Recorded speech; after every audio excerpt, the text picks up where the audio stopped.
esta entrevista que sostuvimos en la revista Contralínea con el doctor en economía Óscar Rojas Silva, parte de quienes no comulgan con este tipo de visión económica neoliberal nos explica con mayor claridad justamente lo que está pasando con los mercados, este nerviosismo que en realidad es un nerviosismo no atribuible directamente al gran capital, porque ahí no es que estén nerviosos, es que están participando políticamente en los países para tratar de incidir en sus políticas públicas, para tratar de dictar cómo debe comportarse los gobiernos o cómo deben ser los gobiernos, y para muestra un botón cómo se han comportado históricamente el Fondo Monetario Internacional y el Banco Mundial, incluso el BID, el Banco Interamericano de Desarrollo, pues justamente de esta forma tratando de dictar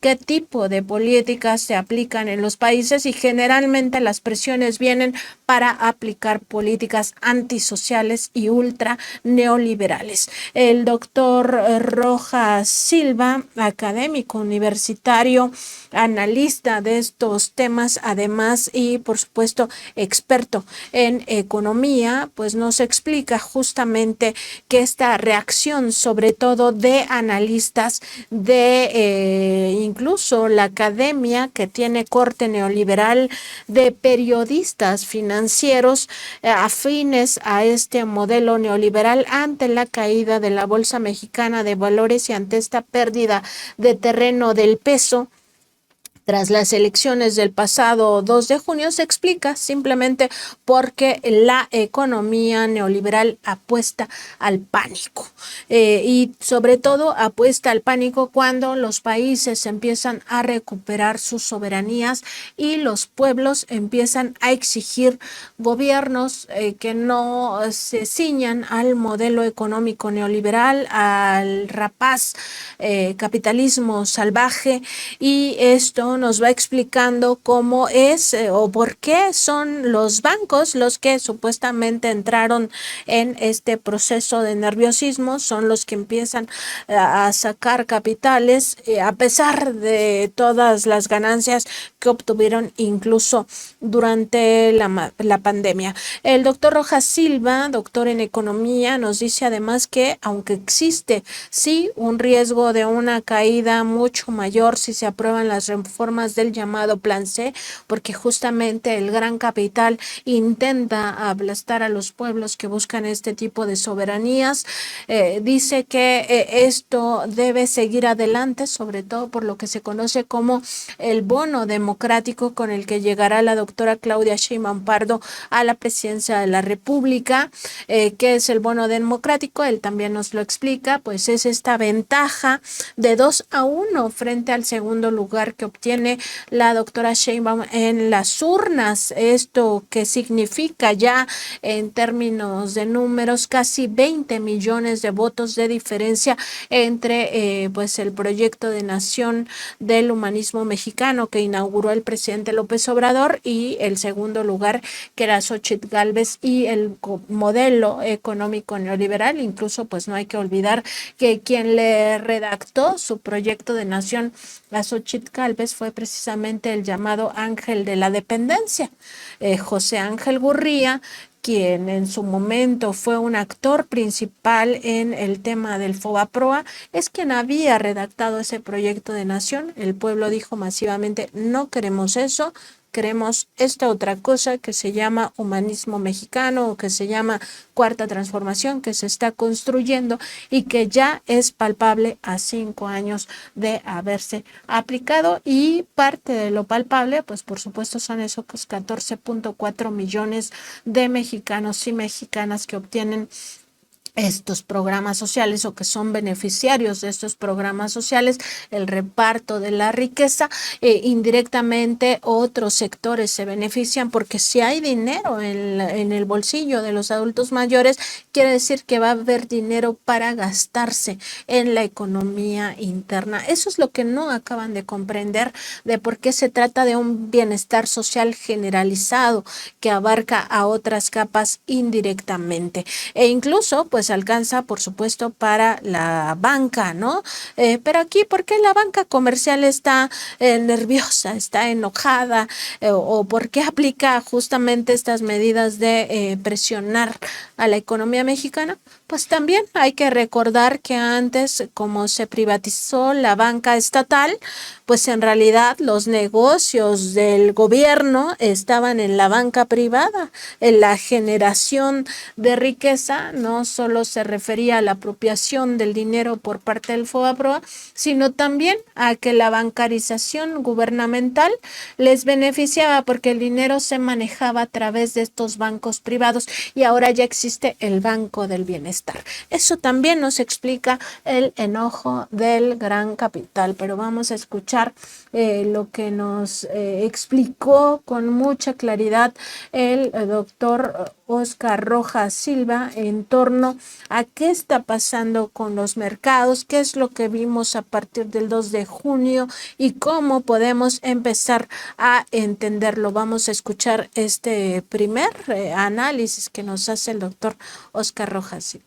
Pues está pasando este momento que yo lo explicaría como dos niveles, ¿no? O sea, uno de durante mucho tiempo lo que hemos estado viendo, digamos que en la batalla electoral, pues han sido las contradicciones que están sucediendo al interior del país, ¿no? Los poderes fácticos y que ahora de cara precisamente a la contundencia de Claudia Sheinbaum a la hora de las votaciones y con el plan C, que significa esta posibilidad de cambios constitucionales, ha emergido lo que es el siguiente poder, o por así decirlo, el siguiente nivel que se enfrenta al proceso de transformación en el país y que en este caso pues es el capital financiero, ¿no? Entonces, en ese momento estamos, hay una reacción de los mercados, que me gustaría decir, ¿no? Que estos mercados, digamos que es como una reminiscencia de la forma en la cual se enuncia este poder de una manera un poco abstracta, ¿no? Por parte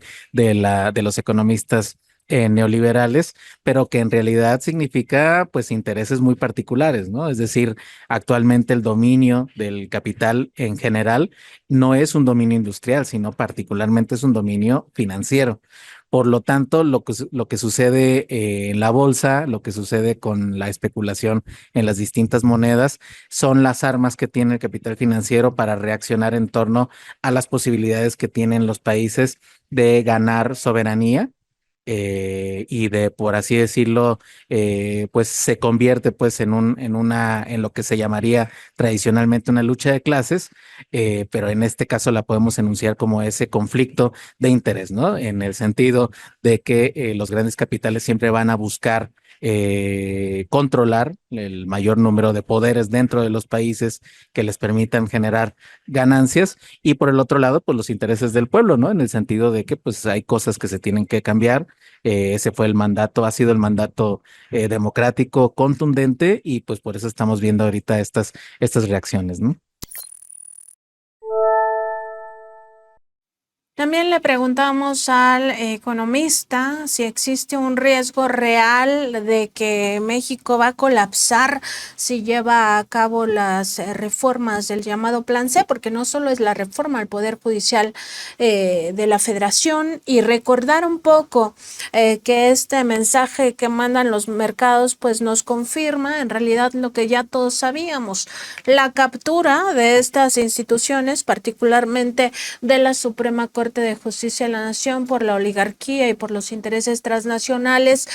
Una mayoría de 8 ministras y ministros pues se han descarado de esa manera como parte del bloque conservador, pero sobre todo como si se tratara de empleados de los oligarcas. Han beneficiado todas las veces que han podido a las transnacionales. Esto no es nuevo, viene desde que aprobaron el llamado anatocismo, que es este interés sobre interés. Lo aprobaron allá por los 2000 y cobro de interés sobre interés de estas instituciones financieras en contra de los cuentavientes, es decir, en contra del pueblo, y esto se ha mantenido históricamente. viene, pero también de otras áreas que van a ser pues tocadas por estas reformas, estas instituciones que fueron creadas para beneficio de ese mismo sector oligárquico como es el INAI, la COFESE, esta Comisión Federal de Competencia Económica, el IFT, Instituto Federal de Telecomunicaciones, etcétera. Y eso es lo que los mercados están reaccionando. No me quiten esos cotos de poder. Entonces le preguntamos al doctor si existe realmente este riesgo o simplemente es que están exagerando estos actores de los que él nos habla, ¿no? Los analistas, los expertos, los académicos y también los periodistas que en realidad están dentro de ese bloque que impulsa el modelo neoliberal, y esto es lo que nos respondió. Sí, yo creo que es una exageración. Yo creo que algo que sí podemos enunciar con plena claridad es de que, por ejemplo, la economía neoliberal, y con esto me refiero a los economistas en las universidades, pero también los periodistas económicos y toda la narrativa que se construye alrededor de la economía, siempre la característica neoliberal es el pánico. El pánico es la moneda de cambio y esto es un tramo que es lo que justo vimos, ¿no? O sea, apenas el domingo que se dieron los resultados, viene el movimiento en las bolsas al día siguiente y la interpretación es de que algo se rompió y que entonces no debimos de haber hecho eso y ese pánico se traduce en una especie, pues, digamos, de entreguismo, ¿no? Lo diríamos así, ¿no? De un entreguismo de que siempre consciente o inconscientemente, los intereses de los capitales financieros están por encima de los intereses del pueblo. O sea, eso es lo que está detrás, ¿no? Y que yo diría que en esta distinción entre los intereses del capital financiero y del pueblo, sí están interconectados, por supuesto. Sí hay un riesgo en el fondo, pero no es un riesgo inminente. Es decir, hablamos, por ejemplo, del superpeso, lo decía el presidente esta mañana, llegamos a 25 pesos y empezó a haber una recuperación, ¿no? Cuando ya rompimos la barrera de los 20 de regreso, se empezó a acuñar el término del superpeso y empezamos a ver que seguía bajando, ¿no? Ahí la explicación son dos cosas, ¿no? Uno es de que, pues obviamente que en este precio hay dos factores, ¿no? Uno sí es la especulación financiera, es decir, hay muchos capitales que hacen negocio con los diferenciales del valor de las monedas, pero lo que está detrás también es lo que sería la idea de lo subyacente, es decir, este gran proceso del superpeso es porque la economía mexicana se ha reactivado en la realidad, ¿no? Entonces da perspectivas muy importantes para obtener incluso beneficios para los propios capitales financieros, ¿no? Entonces, lo que yo diría es de que este reacomodo hacia los 18 pesos, pues es una reacción de nerviosismo, vamos a decirlo así, pero todavía estamos en el rango del superpeso, o sea, seguimos en ese nivel de recuperación y aquí es donde creo que tenemos que hacernos la pregunta clara también, ¿no? Porque, bueno,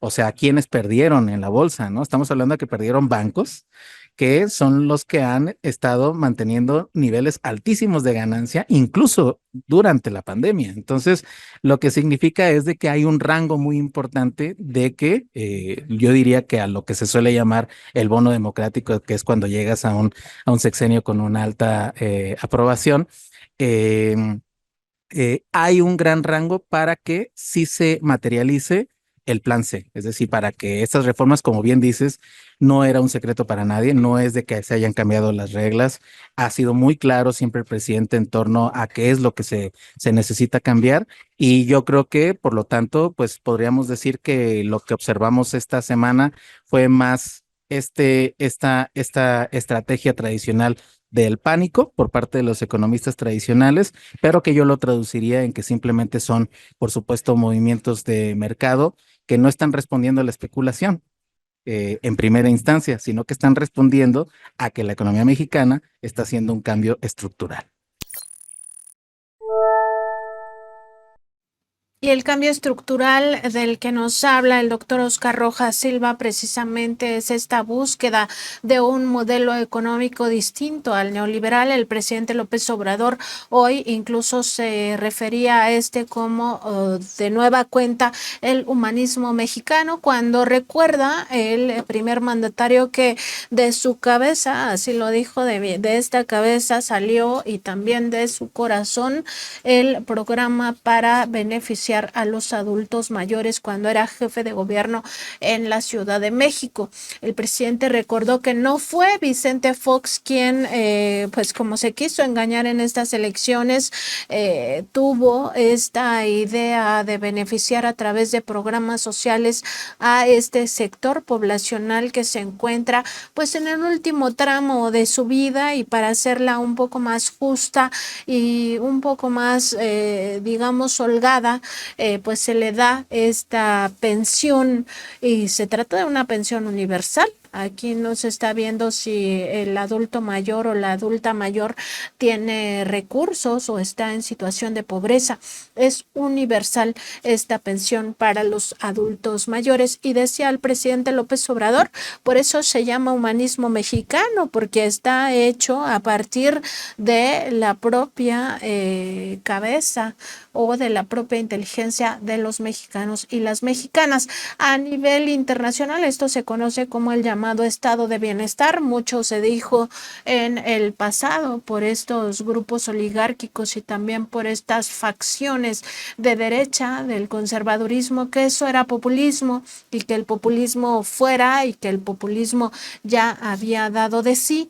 Pues por supuesto que no, y tan es así que no, que en otras latitudes, como lo que está ocurriendo en Francia actualmente, todas las organizaciones político-electorales francesas están uniéndose, todas estas organizaciones de izquierda, para combatir a la ultraderecha justamente ante este avance que están viviendo. Y por otra parte, tenemos otro ejemplo también a nivel internacional muy importante de revisar, el caso de Argentina, imágenes muy dramáticas de personas buscando en la basura alimentos porque se han cortado todos los recursos públicos, todos los fondos públicos para atender a las poblaciones más vulnerables, en un achicamiento brutal del Estado argentino, y ahí están las consecuencias de votar por la ultraderecha.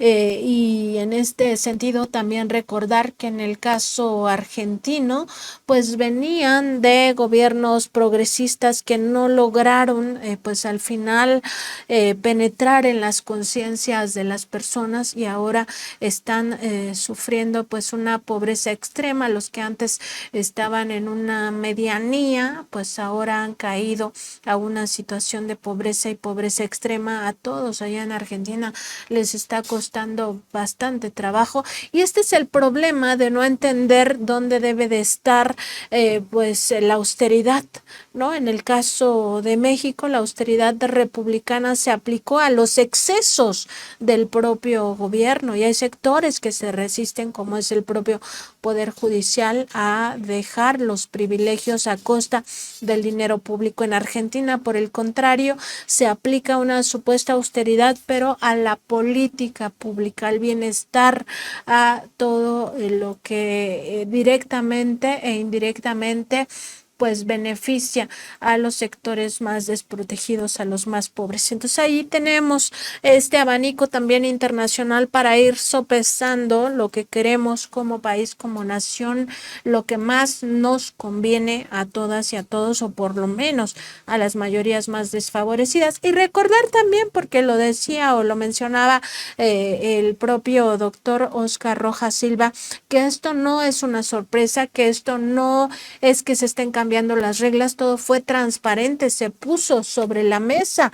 El plan C, no hay que olvidarlo, este plan C del presidente López Obrador surgió luego de uno de los mayores golpes a la democracia asestado desde la Suprema Corte de Justicia de la Nación el 8 de mayo de 2023, cuando la mayoría de ministras y ministros, es decir, 9 de ellos, votaron por la invalidez del primer decreto de reformas político-electorales que se conoció como el Plan B, que fue aprobado este paquete de reformas por el Congreso de la Unión, particularmente por los partidos Morena, Verde y PT en diciembre de 2022, y quien le solicitó la invalidez de ese paquete de reformas a la Suprema Corte de Justicia de la Nación, y que respondió en ese mismo sentido. Estos 9 ministros y ministras de la Corte fueron los partidos Acción Nacional, Revolucionario Institucional, Movimiento Ciudadano y de la Revolución Democrática. Pues el PRD ya se desfondó totalmente, ya desaparece. También recordar que el 9 de mayo de 2023, es decir, un día después de este golpe judicial, este golpe a la democracia, el presidente López Obrador llamó a las mexicanas y a los mexicanos a lo que denominó el Plan C, ganar la mayoría calificada en el Congreso de la Unión para reformar la Constitución y, sobre todo, en aquel momento se habló reformar al Poder Judicial, democratizarlo.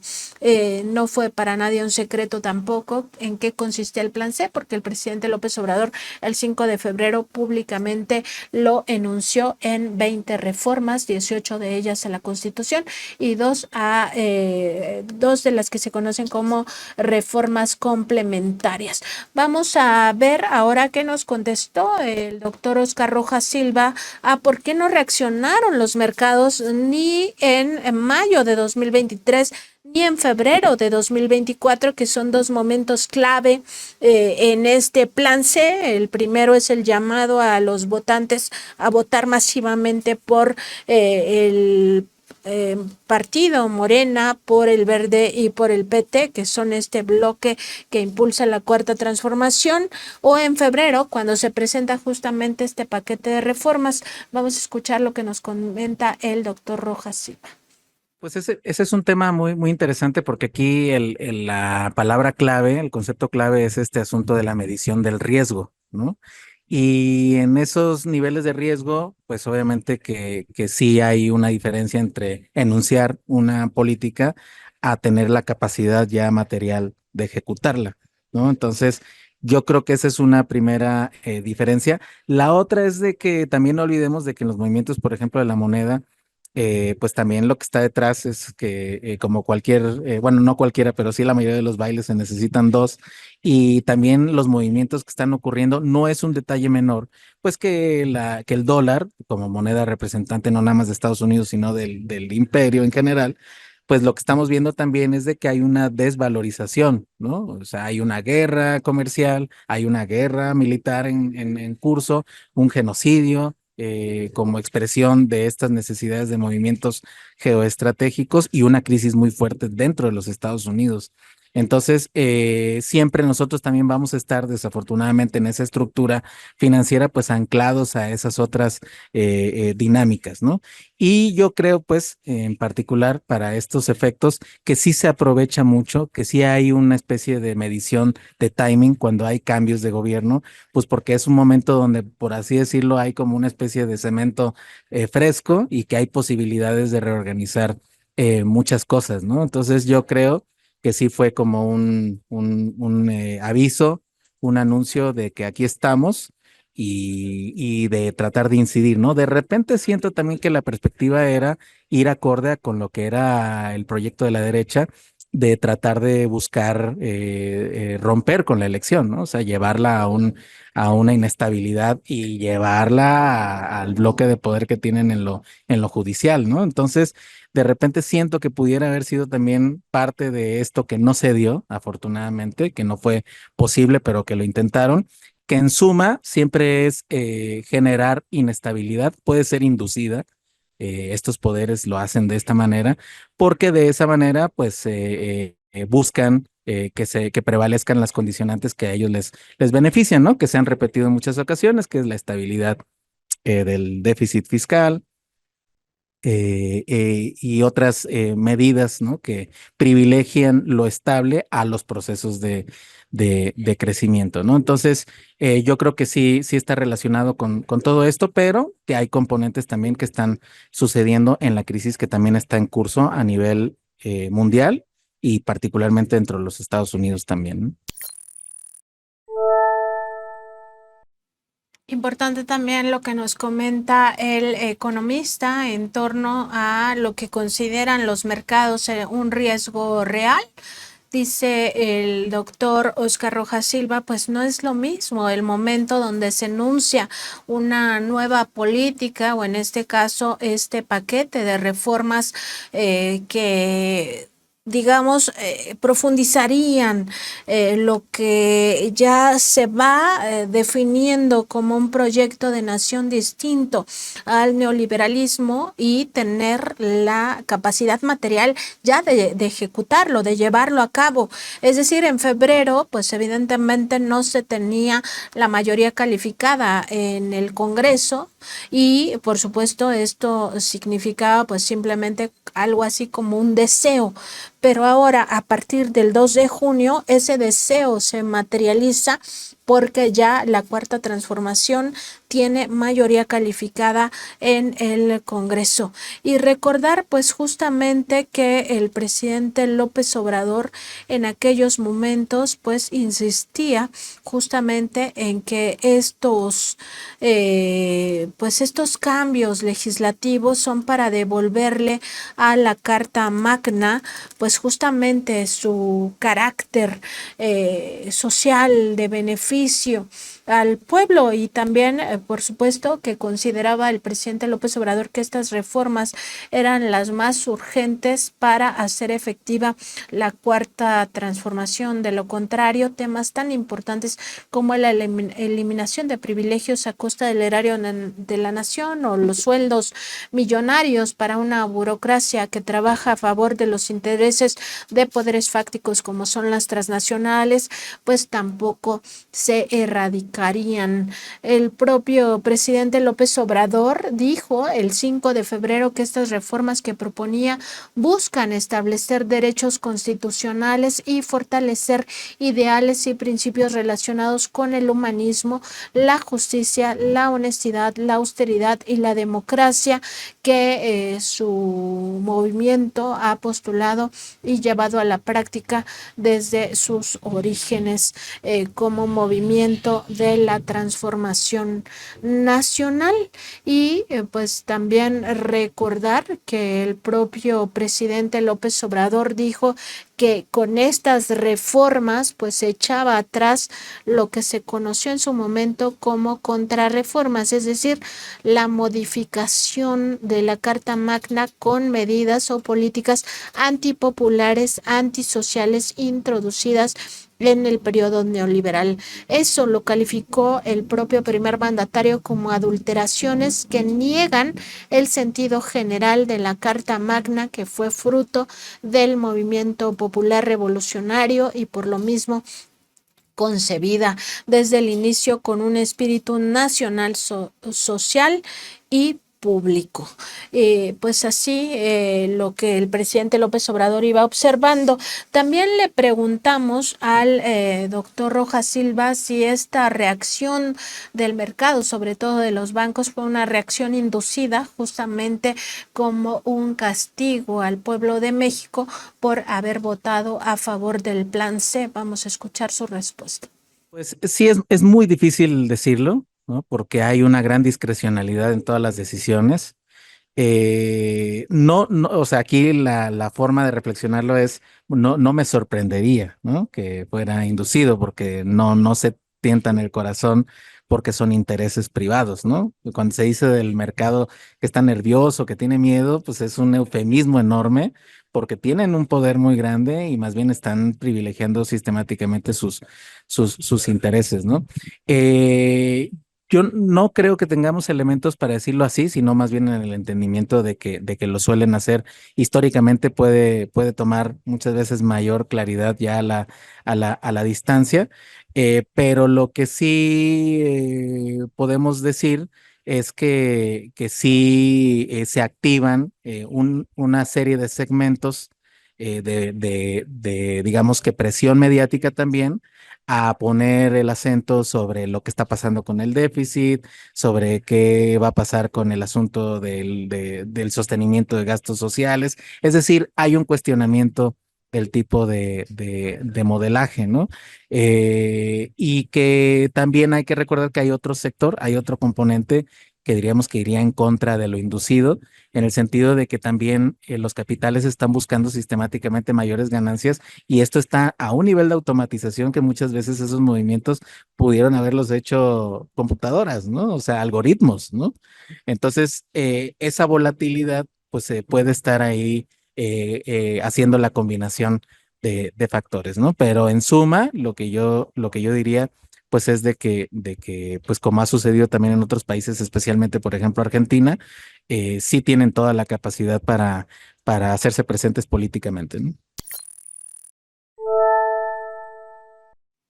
Y el propio doctor Oscar Rojas Silva pues nos remite a esta realidad que están viviendo los argentinos, las argentinas, a partir de la llegada de Javier Milei a la presidencia de ese país y el abandono total ya al estado de bienestar para entrar a un modelo ultra neoliberal, ultra capitalista que beneficia solo a los más ricos, a los oligarcas y deja en total desamparo a las personas en situación de vulnerabilidad, incluso aquellos que pues sobrevivían en una medianía, digamos, a partir de sus fuentes de empleo, han quedado sin empleo y de inmediato pues han caído a una situación de pobreza que a muchos de ellos los lleva incluso a la indigencia. Y aquí es donde hay que pensar exactamente con conciencia de clase y conciencia social en dónde estamos, porque muchos aspiracionistas se creen fifís y ni siquiera entienden lo que significaría un modelo como el que se está aplicando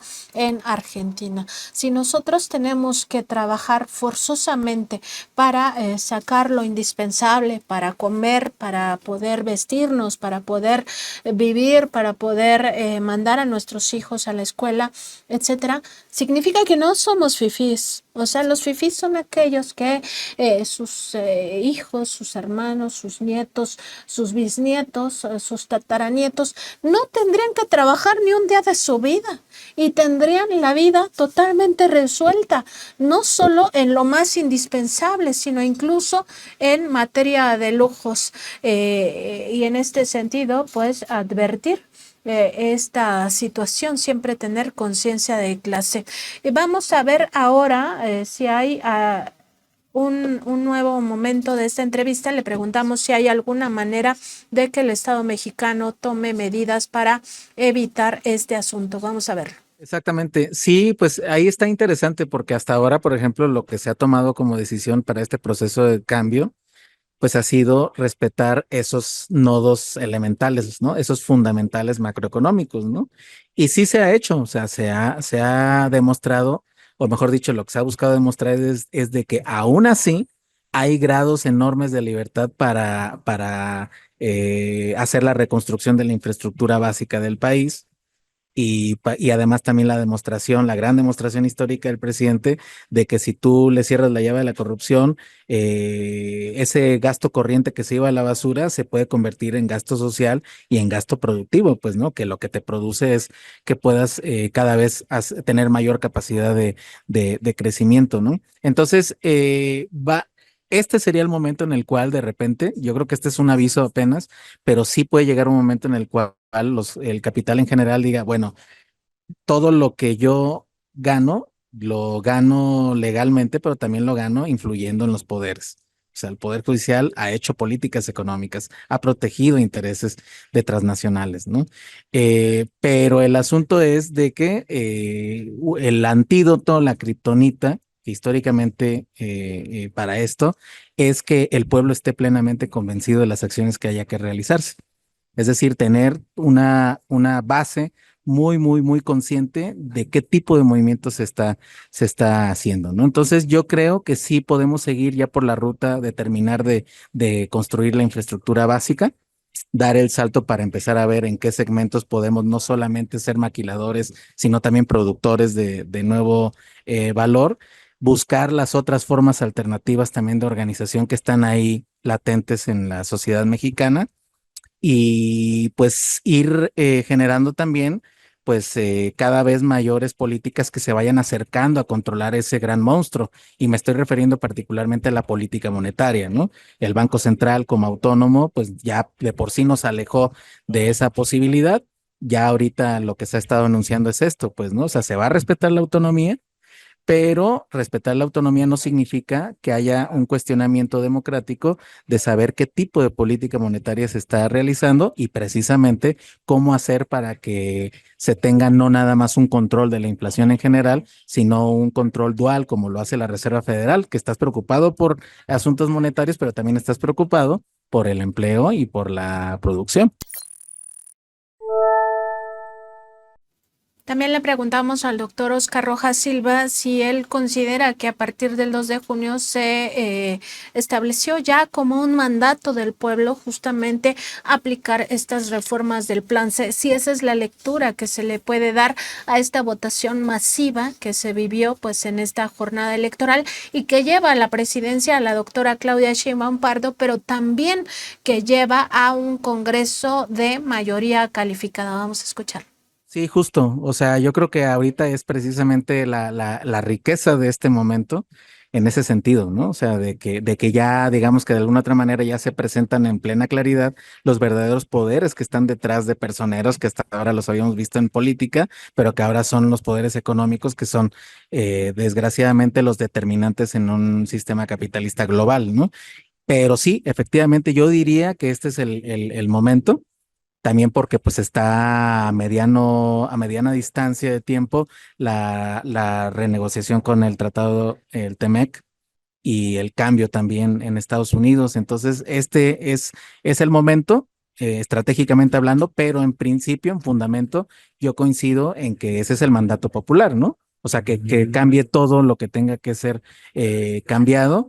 Y yo creo que se va a avanzar bastante precisamente con el asunto del Poder Judicial, porque de esa manera también ya se regresamos la autonomía de las decisiones de política económica, ¿no? Y eso ya te permite, pues, tener hacia el futuro cada vez mayores capacidades para ir resolviendo los problemas de fondo, ¿no? Pero, pues, yo creo que este primer sexenio nos sirvió para darnos cuenta de que es posible esa transformación, de que es necesaria y de que inmediatamente se van presentando resultados y que en este segundo sexenio, pues es el momento de consolidarlo, ¿no? Ya es que hubo una discusión, ¿es segundo piso, es profundización? ¿Cómo le llamamos a este episodio? Pues yo creo que ese es el episodio, yo diría yo, de la aceleración del proceso de cambio para transitar de lo que fue una república burguesa, es decir, donde la clase burguesa domina, a una república social, donde los objetivos de la clase trabajadora mayoritaria son los que van teniendo un avance sólido, ¿no? También le consultamos al economista si se puede prever en términos económicos la reacción del mercado cuando ya se está aplicando esta reforma y que esto pudiera ser en septiembre. Y esto es lo que nos contesta. Vamos a escucharlo.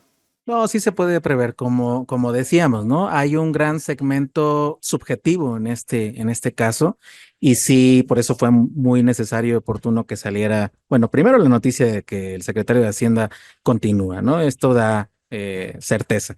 Está también ahí la doble lectura, ¿no? De que, bueno, el que está saliendo a tranquilizar es el que ha estado haciendo la ejecución del modelo que supuestamente da nerviosismo. Entonces, esto significa que en realidad no es tan así, sino de que simplemente pues se están manteniendo la comunicación. Ayer también hubo una visita de BlackRock, ¿no? Con Claudia Sheinbaum. Es decir, los capitales están diciendo, bueno, pues, ¿qué va a pasar aquí, no? Porque pues también de lo que está de fondo también decíamos, ¿no? De que si una nueva presidenta llega con este nivel de aprobación, es un poder real, ¿no? Y que esto no es un detalle menor. Entonces, por lo tanto, yo creo que lo que el equipo de transición sí puede hacer, pues es estar en permanente comunicación y explicando qué es lo que se está haciendo. Yo creo, por ejemplo, a mi gusto, creo que falta una gran explicación con respecto al déficit fiscal, porque se ha tomado como si se rompe una disciplina cuando en realidad ese déficit significa, porque no es lo mismo una deuda para gasto corriente que una deuda para gasto productivo, pues, ¿no? Y eso es válido desde el nivel de la economía local hasta el país, ¿no? Y lo que significa este déficit es de que en realidad ha sido todo el proceso de inducción de inversión real,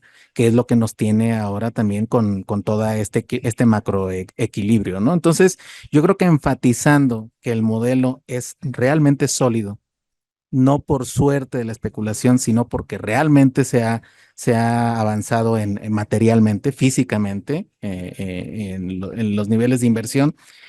Yo creo que mantener eso claro para el capital financiero, pero sobre todo para la discusión del movimiento, creo que es una de las vías de preparación para que ante cualquier movimiento, pues no represente ningún riesgo, ¿no?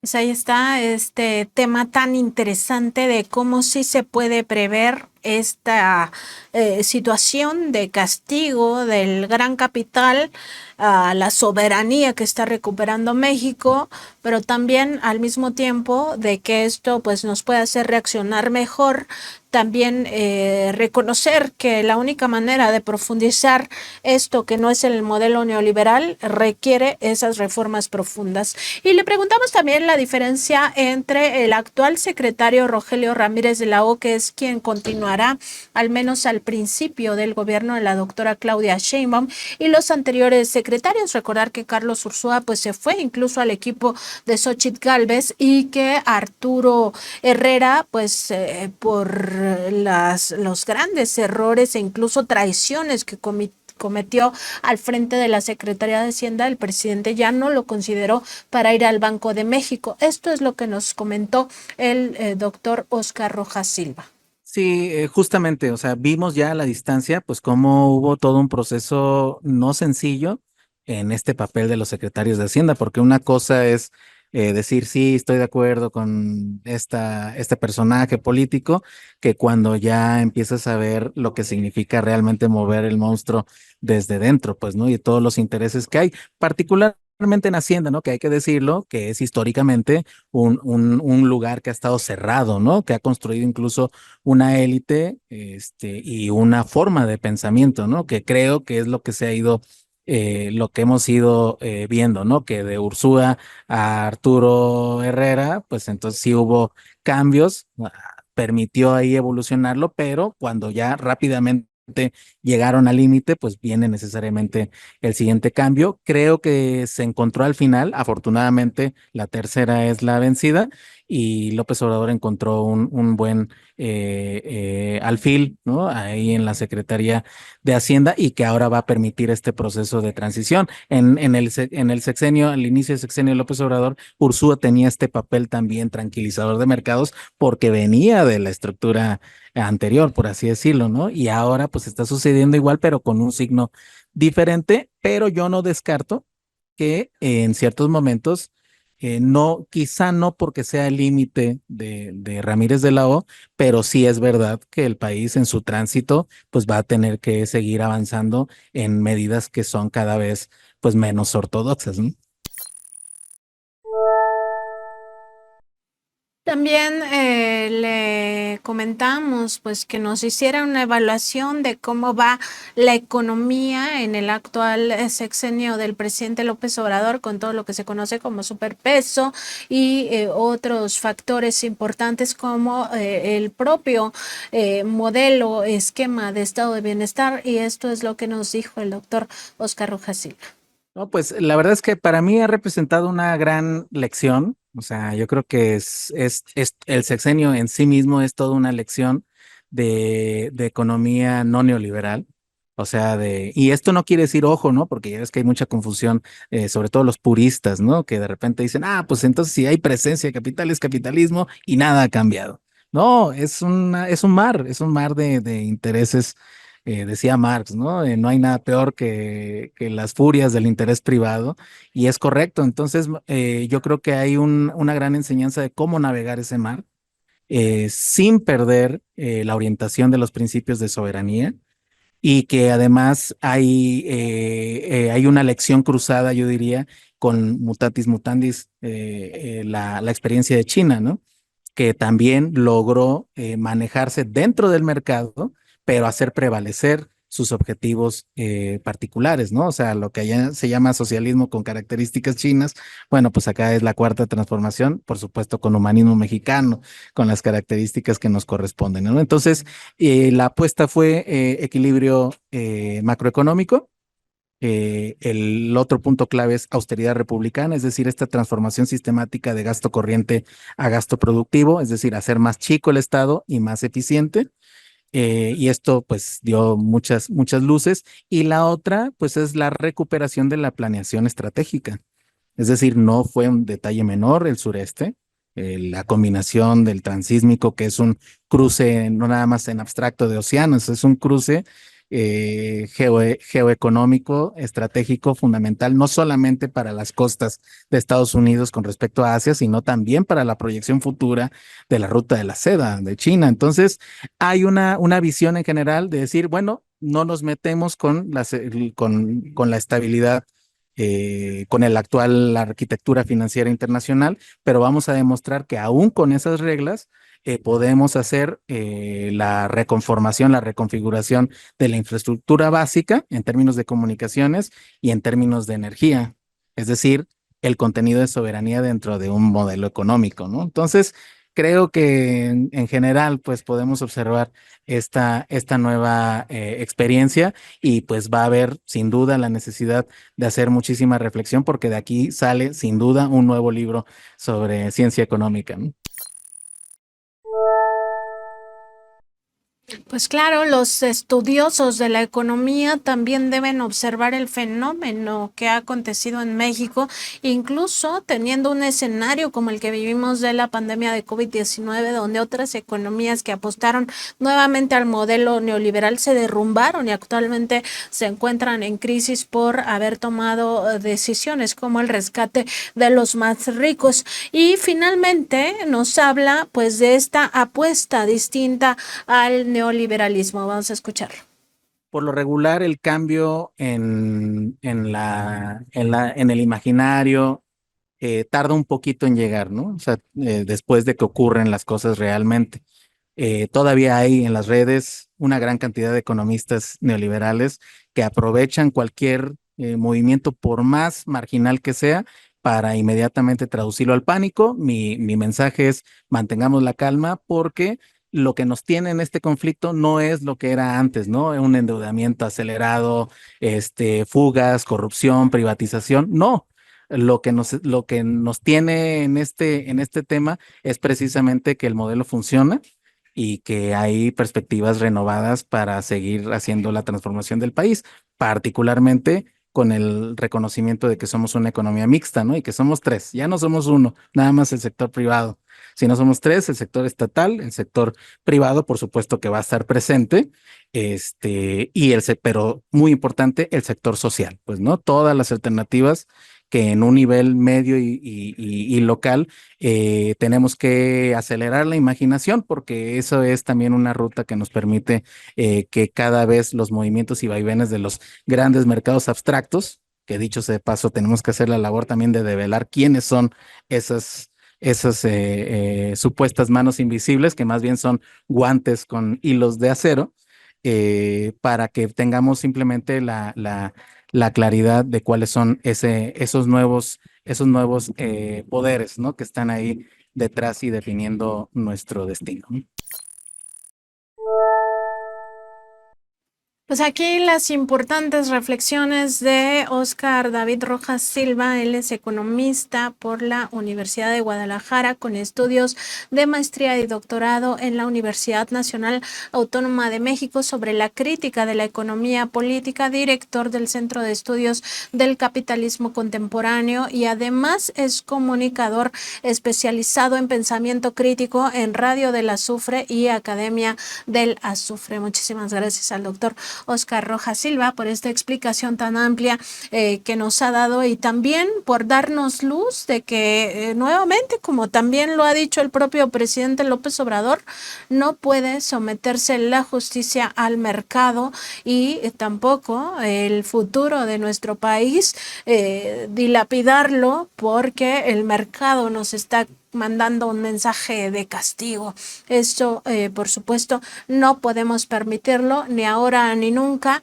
No podemos volver a someter a nuestra nación a los designios del gran capital. Y el doctor Rojas Silva, pues es muy claro en estos planteamientos. Me parece una visión crítica a eso que nos está mandando el mercado y sobre todo al pánico, como él también nos dice, de este modelo económico neoliberal y sobre todo de sus voceros. Pues no creer demasiado en ese pánico, por supuesto, saber que puede haber una caída de la economía, pero también entender que si vamos a apostarle a un proyecto de nación distinto, tenemos que soportar estas medidas y que no va a ser para siempre, por supuesto. Si el shock solo fuera en septiembre, que es lo más conveniente, ahí se apliquen todas las reformas, las 20 de una sola vez, viene este apretón del gran capital, pero después vamos a salir adelante, porque el modelo ya se ensayó en condiciones sumamente difíciles, como fue la propia pandemia de COVID, cuando ahí sí se detuvo totalmente la economía. Aquí estamos hablando de un escenario distinto, donde serían los capitales, pero no se detendría la economía y mucho menos la economía popular. Eso es lo que hay que ir reflexionando como pueblo de México.